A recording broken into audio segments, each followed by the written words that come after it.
Hey everybody, welcome back to our daily Bible reading plan. Today is Monday the 17th, and I'm excited to have you with me. We are going to be in 1 Samuel 20 and 21, John chapter 9, Psalm 113 and 114, and a little further in Proverbs 15. So since we're starting off the week, let's just dive right into it. 1 Samuel 20 and I think all of 21. Jonathan helps David. David now fled from Naioth in Ramah and found Jonathan. "What have I done?" he exclaimed. "What is my crime? How have I offended your father that he's so determined to kill me?" "That's not true," Jonathan protested. "You're not going to die. He always tells me everything he's going to do, even little things. I know my father wouldn't hide something like this from me. It just isn't so." And then David took an oath before Jonathan and said, "Your father knows perfectly well about our friendship. So he has said to himself, 'I won't tell Jonathan. Why should I hurt him?' But I swear to you that I'm only a step away from death. I swear it by the Lord and by your own soul." "Tell me what I can do to help you," Jonathan exclaimed. David replied, "Tomorrow we celebrate the new moon festival. I've always eaten with the king on this occasion, but tomorrow I'll hide in the field and stay there until the evening of the third day. If your father asks where I am, tell him I asked permission to go home to Bethlehem for an annual family sacrifice. If he says fine, you'll know all is well, but if he's angry and loses his temper, you'll know he is determined to kill me.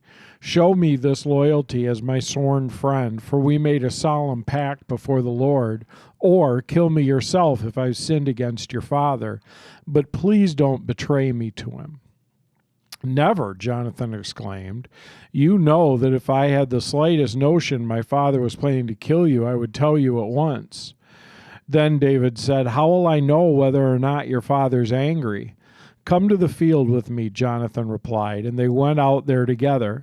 Then Jonathan told David, "I promise by the Lord, the God of Israel, that by this time tomorrow or the next day at the latest, I will talk to my father and let you know at once how he feels about you. If he speaks favorably about you, I'll let you know. But if he's angry and wants you killed, may the Lord strike me and even kill me if I don't warn you so that you can escape and live. May the Lord be with you as he used to be with my father, and may you treat me with the faithful love of the Lord as long as I live. But if I die, treat my family with this faithful love, even when the Lord destroys all your enemies from before the face of the earth." So Jonathan made a solemn pact with David, saying, "May the Lord destroy all your enemies." And Jonathan made David reaffirm his vow of friendship again, for Jonathan loved David as he loved himself. And then Jonathan said, "Tomorrow we celebrate the new moon festival. You'll be missed when your place at the table is empty. The day after tomorrow, toward evening, go to the place where you hid before, and wait there by the stone pile. I will come out and shoot 3 arrows into the side of the stone pile as though I were shooting at a target. Then I'll send a boy to bring the arrows back.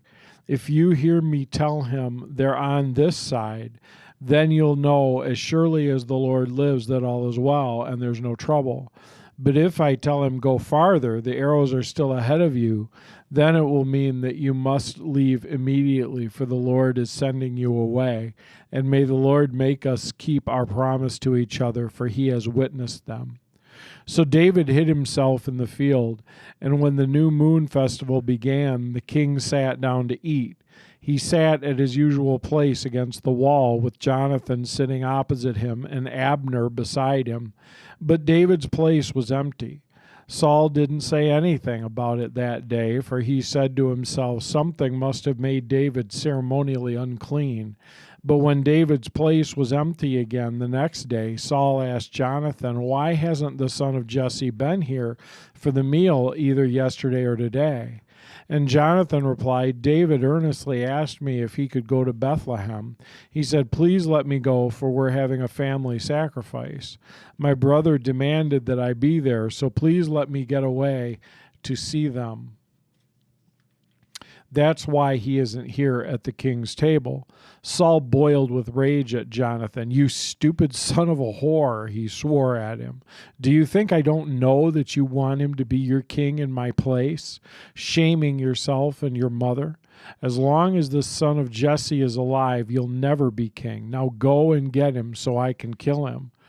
"But why should he be put to death?" Jonathan asked. "What has he done?" And then Saul hurled his spear at Jonathan, intending to kill him. So at last Jonathan realized that his father was really determined to kill David. Jonathan left the table in fierce anger and refused to eat on that second day of the festival, for he was crushed by his father's shameful behavior toward David. The next morning, as agreed, Jonathan went out into the field and took a young boy with him to gather his arrows. "Start running," he told the boy, "so you can find the arrows as I shoot them." So the boy ran, and Jonathan shot an arrow beyond him.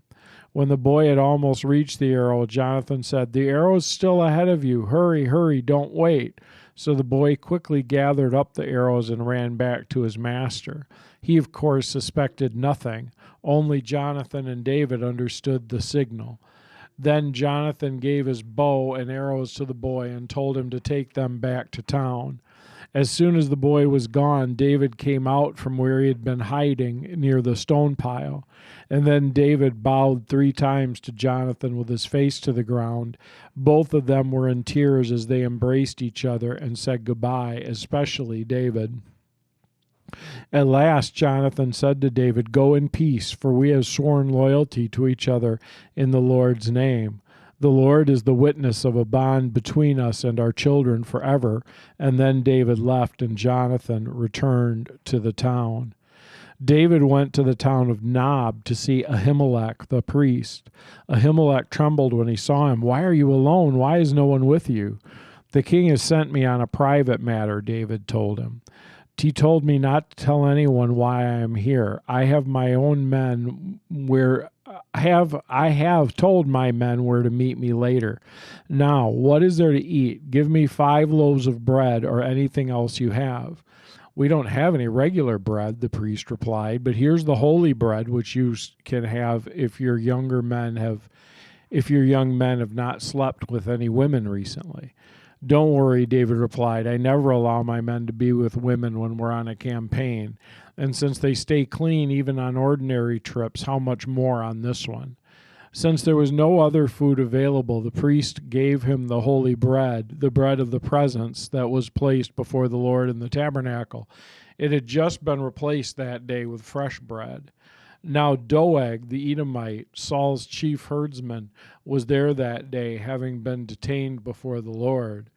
David asked Ahimelech, "Do you have a spear or a sword?" The king's business was so urgent that I didn't even have time to grab a weapon. "I only have the sword of Goliath of Philistine, whom you killed in the valley of Elah," the prince replied. "It's wrapped in a cloth behind the ephod. Take it if you want it, for there is nothing else here." "There's nothing like it," David replied. "Give it to me." So David escaped from Saul and went to King Achish of Gath. But the officers of the Achish were unhappy about his being there. "Isn't this David, the king of the land?" they asked. "Isn't he the one with the people honor with dances and singing? Saul has killed his thousands, and David his 10,000s." David heard these comments and was very afraid of what King Achish of Gath might do to him, so he pretended to be insane, scratching on doors and drooling on his beard. Finally, King Achish said to his men, "Must you bring me a madman? We already have enough of them around here. Why should I let someone like this be my guest?" Then we jump forward into John chapter 9. John chapter 9, Jesus heals a blind man. As Jesus was walking along, he saw a man who had been blind from birth. "Rabbi," his disciples asked him, "why is this man born blind? Was it because of his own sins or his parents' sins?" "It was not because of his sins or his parents' sins," Jesus answered. "This happened so the power of God could be seen in him. We must quickly carry out the tasks assigned us by the one who sent us." The night is coming, and then no one can work. But while I am here in the world, I am the light of the world." And then he spit on the ground and made mud with the saliva. He spread the mud over the man's eyes, and he said, "Go wash yourself in the pool of Siloam." Siloam means sent. So the man went and washed and came back seeing. His neighbors and others who knew him as a blind beggar asked each other, "Isn't this the man who used to sit and beg?" And someone said he was, and others said, "No, he just looks like him." But the beggar kept saying, "Yes, I am the one." They asked, "Who healed you? What happened?" And he told them, "The man they called Jesus made mud and spread it over my eyes and told me, 'Go to the pool of Siloam and wash yourself.' So I went and washed, and now I can see." "Where is he now?" they replied. "I don't know," he said. And then they took the man who had been blind to the Pharisees, because it was on the Sabbath that Jesus had made the mud and healed him. The Pharisees asked the man about it, and so he told them, "He put the mud over my eyes, and when I washed it away, I could see." Some of the Pharisees said, "This man Jesus is not from God, for he's working on the Sabbath." Others said, "But how could an ordinary sinner do such miraculous signs?" So there was a deep division among them. The Pharisees again questioned the man who'd been blind and demanded, "What's your opinion about this man who healed you?" The man said, "Well, I think he must be a prophet." The Jewish leaders still refused to believe the man had been blind and could now see, so they called in his parents. He asked them, "Is this your son? Was he born blind? And if so, how can he now see?" His parents said, "We know this is our son and that he was blind, but we don't know how he can see or who healed him. Ask him. He's old enough to speak for himself." His parents said this because they were afraid of the Jewish leaders, who had announced that anyone saying Jesus was the Messiah would be expelled from the synagogue, and that's why they said, "He's old enough, ask him." So for the second time, they called in the man who had been born blind, and they told him, "God should get the glory for this, because we know the man Jesus is a sinner." "I don't know whether he's a sinner or not," the man replied, "but I know this. I was blind, and now I can see." "But what did he do? How did he heal you?" "Look," the man said, "I told you once. Don't you listen? Why do you want to hear it again? Do you want to become his disciples too?" And then they cursed him and said, "You're his disciples, but we are disciples of Moses. We know God spoke through Moses, but we don't even know where this man comes from." "Well, that's very strange," the man said. "He healed my eyes, and yet you don't know where he comes from? We know that God doesn't listen to sinners, but he's ready to hear those who worship him and do his will. Ever since the world began, no one's been able to open the eyes of someone born blind. If this man were not from God, he couldn't have done it." "You were born a total sinner," they answered. "Are you trying to teach us?" And they threw him out of the synagogue. When Jesus heard what had happened, he found the man and said, "Do you believe in the Son of Man?" The man answered, "Who is he, sir? I want to believe in him." "You have seen him, and he is speaking to you." "Yes, Lord, I believe," the man said, and he worshiped Jesus. Then Jesus told him, "I entered this world to render judgment, to give sight to the blind, and to show those who think they see that they are blind." Some Pharisees who were standing nearby asked, "Are you saying that we're blind?" "If you were blind, you wouldn't be guilty," Jesus replied, "but you remain guilty because you claim you can see." And then we go back to Psalm, I believe it's 113, Psalm 113 and 114. They're both short ones. "Yes, give praise, O servants of the Lord. Praise the name of the Lord. Blessed be the name of the Lord, now and forever. Everywhere from east to west, praise the name of the Lord. For the Lord is high above the nations. The glory is higher than the heavens. Who can be compared with the Lord our God? Who is enthroned on high? He stoops to look down on heaven and on earth. He lifts the poor from the dust and the needy from the garbage dump. He sets them among princes, even the princes of his own people. He gives the childless woman a family, making her happy." Psalm 114. When the Israelites escaped Egypt, when the family of Jacob left the foreign land, the land of Judah became God's sanctuary and Israel became his kingdom. The Red Sea saw them coming and hurried out of their way. The water of the Jordan turned away. The mountains skipped like ram, the hills like lambs. What's wrong, Red Sea, that made you hurry out of their way? What happened, Jordan River, that you turned away? Why, mountains, did you skip like rams? Why, hills like lambs? Tremble, O earth, at the presence of the Lord, at the presence of the God of Jacob. He turned the rock into a pool of water. Yes, a spring of water flowed from solid rock. Then Proverbs 15 through 17. For the despondent, even a day brings trouble. For the happy heart, life is a continual feast. Better to have little with fear of the Lord than to have great treasure and inner turmoil. A bowl of vegetables with someone you love is better than steak with someone you hate. And then May 17th in Oswald Chambers says, his cross is the door by which every member of the human race can enter the life of God. By his resurrection, he has the right to give eternal life to anyone, and by his ascension, our Lord entered heaven, keeping the door open for humanity. Luke 24:51, it came to pass, while he blessed them, that he was parted from them and carried up into heaven. That story of the man who was born blind from birth just has so much in it. There's first of all the question of whose fault is it, right? So they asked Jesus, was it this guy's own fault? Was it his parents?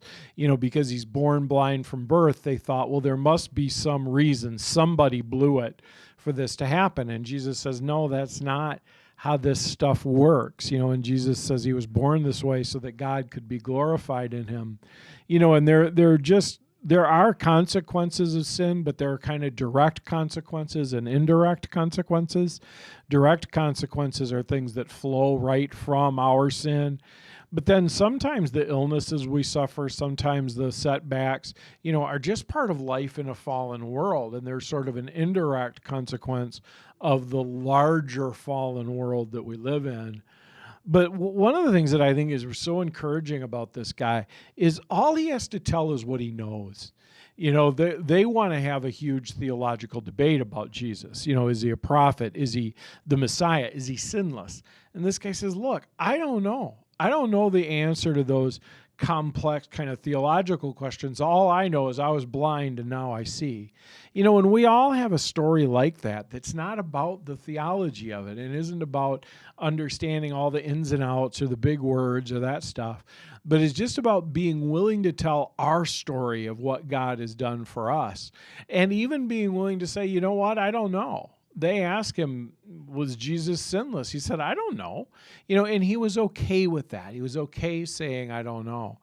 And so often, I think we're kind of scared of sharing our faith because we'll be like, well, what if they ask a question that I don't have the answer to?